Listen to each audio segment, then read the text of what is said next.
Hello and welcome back to MKJ Biotech Club.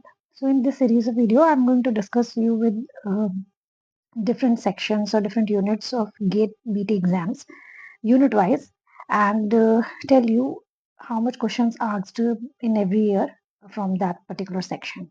Okay, so today's section is section 5, that is bioprocess engineering and process biotechnology.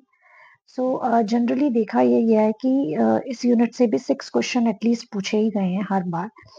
अगर हम इस section को भी कुछ units में divide करें, दैट इज फर्स्ट यूनिट है bio reaction engineering, second upstream and downstream processing, and third is instrumentational and process control. So 2011 में 6 क्वेश्चंस पूछे गए थे, बट 2012 में सिर्फ 2 क्वेश्चंस आए थे, one from bio reaction engineering and one from upstream and downstream processing. Again 2013 में इसमें से 8 क्वेश्चंस आए थे, 4 questions from bio reaction engineering, 3 questions from upstream and downstream processing and 1 question from instrumentation and process control. उसके बाद again decrease होते गए number of questions इसमें से, बट हाँ एक चीज कॉमन है जो आपने देखी, जो फर्स्ट पार्ट है, जो मैंने इसको सेक्शन को चैप्टर वाइज डिवाइड किया, उसमें जो फर्स्ट चैप्टर है बायो रिएक्शन इंजीनियरिंग, कंटिन्यूअसली अगर हम 2011 से ऑब्जर्व करें तो हर साल इस पार्ट से एटलीस्ट कोई ना कोई क्वेश्चन जरूर आया है, ठीक है। एंड 2023 में 7 क्वेश्चंस आए थे, केवल एक पर्टिकुलर इस चैप्टर से, इस पर्टिकुलर सेक्शन की भी बात नहीं कर रही हूँ, इस यूनिट में से इतने क्वेश्चंस आए थे।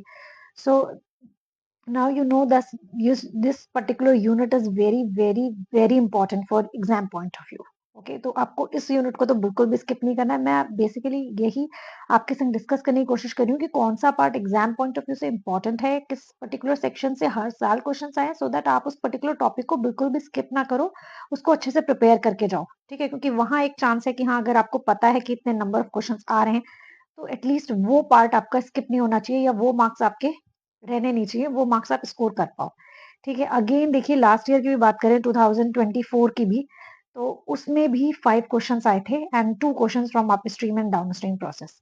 तो एज अ ओवरऑल स्टडी हम ये कह सकते हैं कि अगर आपको कोई टॉपिक स्किप करना है तो आप इंस्ट्रूमेंटेशन एंड प्रोसेस कंट्रोल को स्किप कर सकते हो एक बार को, बट ये जो स्टार्टिंग की 2 यूनिट है एंड स्टार्टिंग की first unit that is bio reaction engineering, ये तो आपको बिल्कुल भी स्किप नहीं करनी है।